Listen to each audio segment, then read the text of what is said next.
салом бинандагони арҷманди барномаҳои радиои озодӣ. имрӯз чоршанбе 26 август шуморо ба барномаи хабарию таҳлили ахбори озодӣ хушомадед мегӯем. нахуст бо чанд мавзӯи нашр шинос шавед. муҳаммад иқболи садриддин ҳукми додгоҳи русияро дар бораи 21 соли ҳабс беасос номида гуфт ки аз фаъолиятҳояш даст намекашад. таҳлилгарон мегӯянд гузашти 5 сол аз бозгашти толибон ба қудрат ва хатми ҷанг дар афғонистон ба маънои таъмини амнияти мардуми ин кишвар нест. нигаронӣ аз ояндаи фарзандону тарс аз хашми худову ҳамсар. дар як пурсише аз сокинони душанбе хостем дар бораи тарсҳои худ бигӯянд. валай худо метарсам ба мардакам дига ҳечи наметарсам. баъд ай саломатии фарзандон мехоҳам ҳама вақт саломатишон бошад. муҳаммад иқболи садриддин яке аз мухолифони тундлаҳни ҳукумати тоҷикистон ки дар хориҷа зиндагӣ мекунад ҳукми зиндони худ дар русияро ноодилона ва беасос хонд. додгоҳи Москва ӯро моҳи апрели имсол ба 21 соли зиндон маҳкум намуд, вале хабараш дирӯз дастраси расонаҳо шуд. муҳаммад иқболи садриддин дар як паёми видеояш ба радиои озодӣ чунин гуфт. آخرین یک حکم غیر عادلانه و یک حکم است که اصلا نمیتواند نسبت شهروندی یک کشور دیگر صورت گیرد، به خاطر که من شهروند روسیه نیستم و چنانه که حکم های دیگری مسخره‌آمیز این دادگاه های روسیه در مدیازان و دیگر چیزها میبینیم. همین است که حتی فرزند من روسیه را ندیده است ولی نامش در مدیازان یا اینکه همون حکم هایی که در دادگاه های غیر عادلانه روسیه اعمال میگردد نسبت شهروندان دیگر و اینکه من در مورد مخالفت من در مورد جنگ اوکراین صحبت شده است یا اینکه حکم نسبت چند ماده که قانون جنایتی روسیه گویا اینکه من اخبار فیک نشر کردم، در حالی که من آن چیزی که در خبرها آمده است همون نشر کردم.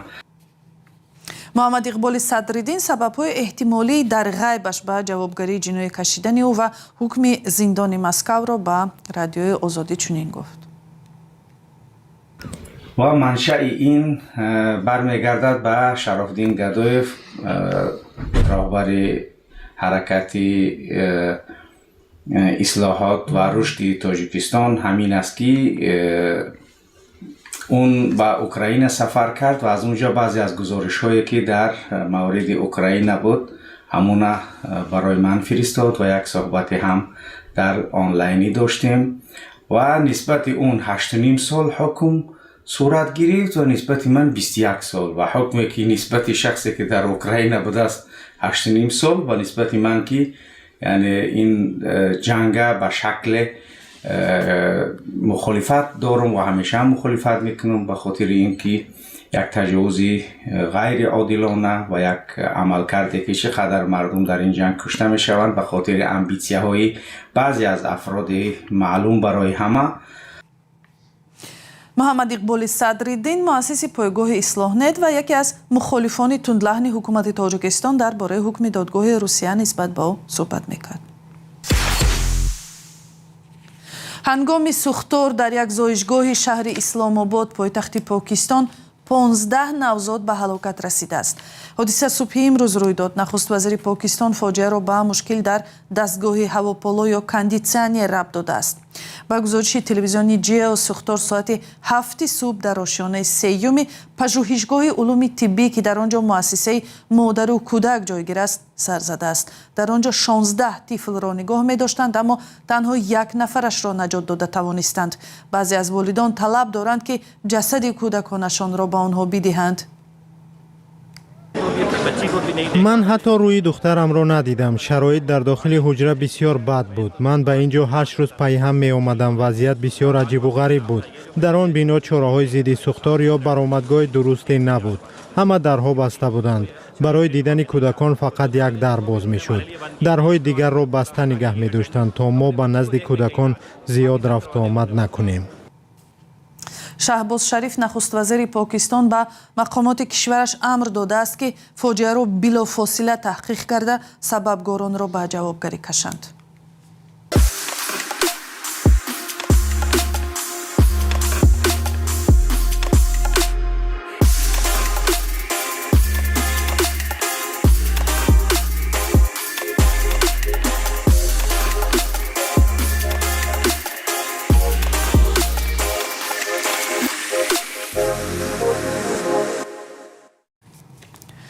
گذشت 5 سال از بازگشت طالبان به قدرت و خروج نیروهای بین المللی و ختم جنگ در افغانستان به معنای تأمین امنیت مردم این کشور نیست. این نکته در یک میز مدور رادیوی آزادی مورد بررسی قرار گرفت که در آن لیزا کورتیس رئیس اجرایی رادیوی آزادی، گنرال هربرت مکماستر مشاور سابق امنیت ملی حکومت آمریکا، شکریه بورگزای سفیر پیشین افغانستان در نروژ و احمد خالد مجیدیار کارشناس منطقه شرکت کردند. همکارم کیومر سیاتو این میز مدور را دید و برای ما و شما خلاصه کرد. پیش از برنامه اول از او خواستم درباره نکته‌های اصلی این نشست بگوید. بله خیرامان، در میزی مدور گفته شد که افغانستان همچنان در یک چهارراهی حساس قرار دارد. زنان از جامعه کنار زده شدند، مطبوعات زیر فشار مانده و فعالیت جامعه مدنی سخت محدود گشته است. شکریه بورگزای با رد ادعای مقامات طالبان که میگویند به افغانستان جنگ زده ثبات و امنیت آوردن گفت امنیت تنها به معنای نبود جنگ نیست. اگر یک دختر به مکتب و زن به کار رفته نتواند یا آزادانه رفت و آمد نکند، روزنامه‌نگار سخن نگوید و حقیقت را انعکاس کرده نتواند و مردم در تعیین سرنوشت آینده کشور خود سهم نداشته باشند، این امنیتی واقعی نیست. طالبان سال 2021 هنگامی به قدرت رسیدن وعده داده بودند که حقوق و آزادی‌های مردم را در افغانستان نگه می‌دارند، اما به وعده‌های خود وفا نکردند و برعکس به سرکوب گروه‌های گوناگون آغاز کردند. طالبان زنان را از حیات جمعیتی دور کردند و آنها را از حق پوشیدن لباس خواستشان، از حق آزادی رفت و هم کار و تحصیل محروم کردند. در 3 سال اخیر پس از منع تحصیل برای دختران بالاتر از صنف ششم، یک دختر هم دانشگاه‌های افغانستان را ختم نکرده است. نشانه دیگری از بدتر شدن وضع این است که طالبان آخر ماه می قانون نوی را قبول کردند که ازدواج با دختران 9 ساله را قانونی می‌گرداند. هربرت مکماستر گنرال بازنشسته در دوره اول ریاست دونالد ترامپ میگوید که برای نگاه داشتن فشار بالای طالبان، جامعه جهانی باید اعتراف کند که این گروه یک سازمان تروریستی فراملی و وصل شده به القاعده می باشد و سازمان استخبارات نظامی پاکستان آنها را مسلح و مجهز می کند. در همین حال نبود نظام مناسب حکومتداری و ناامنی اقتصادی نگرانی ها را در مورد آن که افغانستان باز به مرکز ناامنی و جنگ منطقوی تبدیل یابد بیشتر کرده است. در میز گرد در این باره چی گفتند کیومرس؟ بله خیرامان، طالبان تا حالا تمام نهادهای دموکراتی و مشورتی را در افغانستان از بین برده و حکومت را در دست هیبت الله آخوندزاده رهبر خود متمرکز ساختند. او به تهیه کدام یک برنامه برای جامعه و رشد اقتصادی فرمان صادر می‌کند که اکثریت آنها هم به زنان و دختران پیوند دارند. همزمان طالبان که اکثریت از قوم پشتو میباشند، قدرت را در همه جا در دست رهبران و فرماندهان خود قرار دادند. لیزا کورتیس که از ماه آینده رهبری رادیوی آزادی را بر عهده میگیرد، در این میز مدور گفت که حکومت فراگیر و نماینده از قوم و قبیله های افغانستان برای ثبات درازمدت افغانستان اهمیت حیاتی دارد. به قول او از بس که هیچ مخالف سیاسی در این کشور همسایه تاجیکستان حالا وجود ندارد، طالبان دیگر هر کاری را که خواستند خودسرانه میکنند.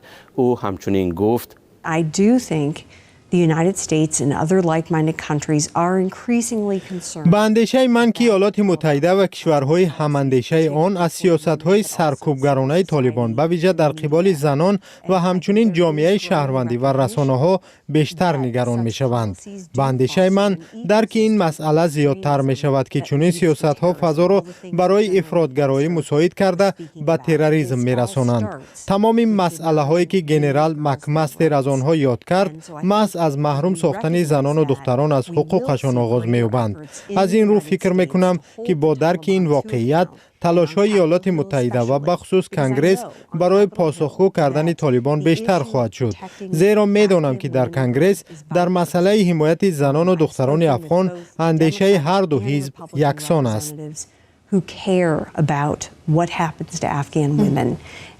گنرال هربرت مکماستر هم در این میز گرد گفت که جهان باید ساختارهای امنیتی طالبان را که آزادی را بیرحمانه سرکوب میکنند ضعیف یا که سست گرداند. تشکر همکارم کیومر سیاتو. مهمترین نکات میز مدور را خلاصه کرد که به اثر قدرت برگشتن طالبان در 5 سال پیش و واقعیت‌های نوی افغانستان اختصاص یافته بود. اگر شما بخواهید در این باره نظر خود را بیان کنید، زیر همین برنامه اندیشه های خود را نویسید. احساس ناامنی و ناتوانی پیشگویی کردن خطر و آسیب‌ها برای انسان‌ها یک نمودی ترس دانسته می‌شود. ترس از آن که در صورت پیش آمدن چنین مشکلات انسان می‌تواند ضعیف و ناتوان گردد. عموما حسی ترس از کمبودی‌های پولی، بیخانگی و یا بیماری‌ها یک حالت معمولی برای آدمان دانسته می‌شود و بسیاری‌ها کار و تلاش می‌کنند تا پیش راه چنین حالت‌ها را بگیرند. چند پیش همکاران ما در کوچه‌های دوشنبه به راهگذران با همین سوال مراجعت کردند که شما از چی ترس دارید و چرا؟ ترس در زندگی خیلی میشه پیدا میشود. مثلا یگان کسل میشه، بیمار میشه، وقتی کسل شده ترس اومدن میگیرد. وقتی که یک حق کسی خورده ترس اومدن میگیرد، یک کسی خورد کرده ترس اومدن میگیرد. وقتی در همین ترس چند سبب داره که با هم راه میبرده. کار کنند ریسک حلال یابد و نترسد. همین آدم که این صبح دور شد حق مردم حق خلق خورد بعد ترس میشه، بعد پیش فولچین پیش میلیون میره پیش و میره، بعد همین راه راست خضروی هیچ کس نمیکنه. اول ای خدا میترسم بای مردک دیگه هیچی نمیترسم. خیلی ما همین بلندی بترسیم، ترکی بترسیم، یکون چیزی نداریم، یکون شکایت نداریم دیگه.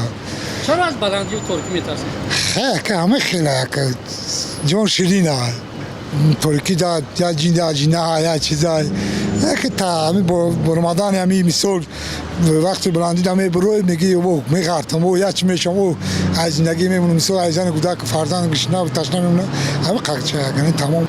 ای خدا میترسم. بعد ای سلامتی فرزندان میخوام همه وقت سلامتشون باشه. تمام دیگه هیچی نمید. چیزی برای ای دست دادن به غرض فرزندان ندارم.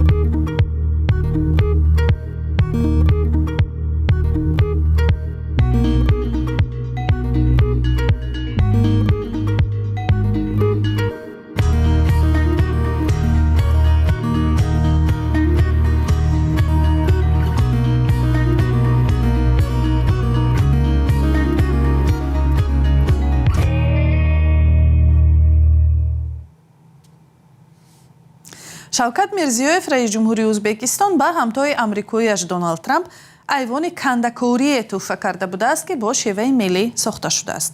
нашрияи New York Times навишт айвонҳои Ӯзбекистонро ки ҳунармандона сохта шудаанд дар боғи миллии қаҳрамонони Амрико ҷой хоҳанд дод. ин боғ дар Вашингтон дар марҳилаи ибтидоӣ бунёд шудан аст ва тарҳаш ҳанӯз ниҳоӣ нашудааст. аз ин пеш қатар ба Доналд Трамп як ҳавопаймои бо ҳашамат ва Арабистони Саудӣ бабр ҳадия дода буданд.